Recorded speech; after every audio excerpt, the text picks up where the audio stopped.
आज हम जानेंगे जैन आगम शास्त्र स्थानांक सूत्र के आधार पर आत्मा शरीर को कैसे छोड़ती है या आत्मा शरीर से बाहर कैसे निकलती है। कर्मों का अंश रूप में क्षय होने पर या संपूर्ण रूप में क्षय होने पर आत्मा किन दो गति से बाहर आती है, उसे आज हम जानेंगे इस वीडियो में। स्थूल शरीर को छोड़कर या परित्याग करके जब आत्मा भवांतर में जाता है तब उस शरीर परिवर्तन को मरण कहा जाता है, किंतु जब आत्मा तेजस और कार्बन शरीर से अलग होता है तब उसे मोक्ष कहते हैं, मृत्यु नहीं कहते। जब आत्मा शरीर से निकलता है तब वो शरीर से अंश रूप में भी निकलता है और सर्वांश रूप में भी निकला करता है। शरीर से आत्मा का निवास आयु की अवधि के अनुसार होता है।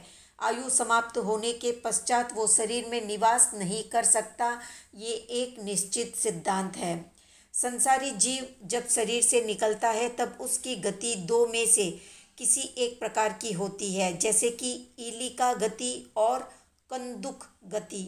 इलिका लट नामक एक कीट होता है, वो वृक्ष पर किसी एक पत्ते के किसी एक किनारे पर दृढ़ता से पिछले पांव जमा देता है, फिर दूसरे पत्ते पर अगले पांव जमाने का प्रयत्न करता है।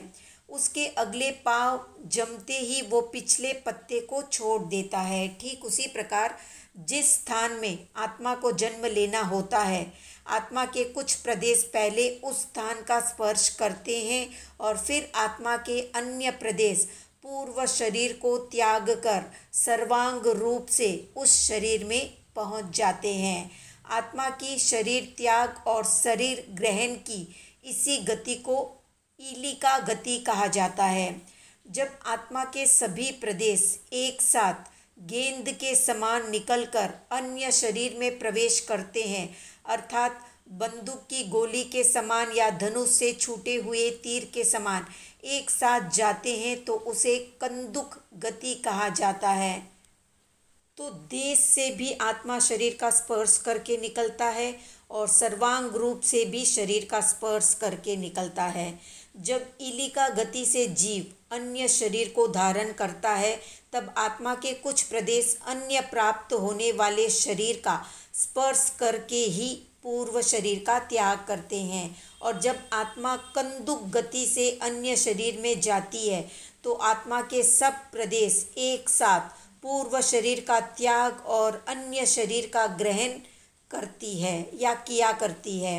संसारी जीव इलिका गति और कंदुक गति दोनों से पूर्व शरीर का त्याग करते हैं, किंतु मुक्त आत्मा कंदुक गति से ही शरीर का त्याग करती है। परिस्पंदन करके जब आत्मा शरीर के किसी एक अंग को झकझोर करके बाहर निकलता है तब उसे देशतः परिस्फुरन कहा जाता है, और जब आत्मा समस्त शरीर को एक साथ झकझोर करके निकलता है तब उसे सर्वतः स्फुरन कहा जाता है। जब जीव शरीर के किसी अंग विशेष को फोड़कर निकलता है तब देशतः स्फुटित होना कहा जाता है, और जब संपूर्ण शरीर को फोड़ करके शरीर से आत्मा निकलती है तब वो सर्वतः स्फुटित होना कहा जाता है। जब महाकाय वाले या बड़े शरीर वाले जीव को कीटाणु के रूप में जन्म लेना होता है तो आत्मा मृत्यु से पूर्व अपने सभी प्रदेशों को संकुचित कर लेता है। जब जीव संकुचित होकर इलिका गति से जन्म स्थान में जाता है तब देश संवर्तन उसे कहते हैं, और जब वो कंदुक गति से शरीर त्याग करके जाता है तब वो सर्वतः संवर्तन कहा जाता है।